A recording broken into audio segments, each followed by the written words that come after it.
Chers élèves, bonjour. Nous allons aujourd'hui travailler sur la réclamation. Voyons un tout petit peu ce que nous avons étudié jusqu'à aujourd'hui. En deuxième année, vous avez étudié et vous avez passé un test sur la demande d'offre. La demande d'offre, prenons un cas qui est extrêmement simple, celui de une société qui s'appelle La Fête SA, c'est une société d'organisation de fêtes, qui envoie une demande d'offre à une boutique de matériaux de fête. Elle lui demande simplement quel est le prix pour 200 ballons parce qu'elle a plusieurs anniversaires à organiser en même temps.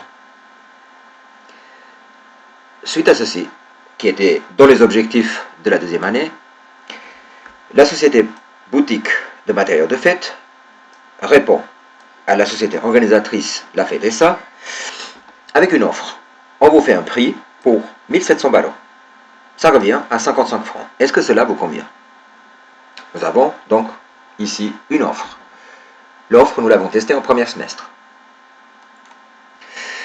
Par la suite, nous avons la commande. Elle fera probablement sujet à une évaluation durant les semaines qui viennent.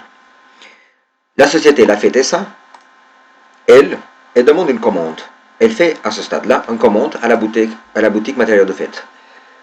Ceci parce que l'offre qu'elle a reçue lui convient. Elle lui dit OK pour l'offre, et lui écrit une lettre selon le plan que vous avez déjà reçu dans les cours précédents, où vous commencez avec la date de l'offre, le détail des produits, les conditions, l'accusé de réception et la ligne de salutation avec la notion de l'attente.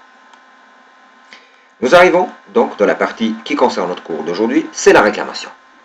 Imaginez simplement que la société La Fête SA reçoit la livraison par la boutique matériaux de fête et celle-ci ne convient pas à ce qui était demandé. Les motifs de cette insatisfaction sont les suivants. Une commande non conforme à celle prévue, le délai de livraison non respecté, l'erreur de facturation, etc. Nous allons maintenant passer à l'étape 2. Donc, au vrai sujet de notre cours qui est celle de la réclamation. Pour écrire une lettre de réclamation, il faut être précis dans le sujet sans écrire réclamation dans l'objet. En effet, si vous mettez réclamation dans l'objet, cela fait une lettre qui ne tend pas vers une communication avec le vendeur. Le problème, prendre plutôt le problème pour écrire votre objet de la lettre. Si le problème vient de la livraison, écrire votre livraison due. C'est très important de ne pas oublier la date. Le problème vient de la facture, votre facture due, et le problème vient du délai de livraison. Dans ce cas, écrire votre commande due, toujours avec des dates. Et finalement, si le problème vient de la qualité des produits ou des défauts de produits, par exemple, vous avez reçu des ballons qui sont troués ou pas dans les couleurs que vous voulez, pour reprendre l'exemple d'avant, vous écrivez dans l'objet exécution de votre commande due qui ne donne pas satisfaction. Au passage, je rappelle que la commande est un contrat que vous fixez avec un vendeur. Revenons maintenant, encore une fois, sur la réclamation. Lors de la livraison, l'acheteur est tenu de vérifier l'état de la marchandise. Si celle-ci ne convient pas, l'acheteur écrit en expliquant la nature des dégâts. Si besoin, il envoie la lettre en recommandé et avec des photographies.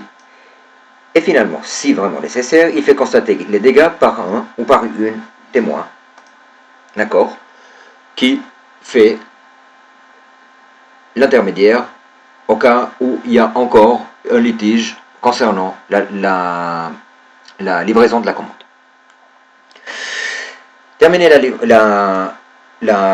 la lettre, excusez-moi, là il y a une erreur, terminer la lettre, en émettant une proposition d'arrangement. En effet, une proposition d'arrangement peut être de la manière suivante. Une nouvelle livraison, une réduction, une résiliation de la vente, un établissement d'une nouvelle facture, un dédommagement. Par exemple, si vous avez reçu en retard les ballons, et puis dans ce cas-là, vous n'avez pas pu être payé non plus vous, qui êtes la société organisatrice de fêtes, par le client qui organisait les fêtes, ça équivaut à un montant, à votre perte. Vous demandez, dans ce cas-là, que ce soit la société qui vous a livré les ballons qui vous rembourse. Une indemnité pour bénéfice perdu, qui revient pratiquement à la même chose, un remboursement partiel, une note de crédit, etc. Attention, s'arranger à l'amiable est toujours préférable à une procédure judiciaire.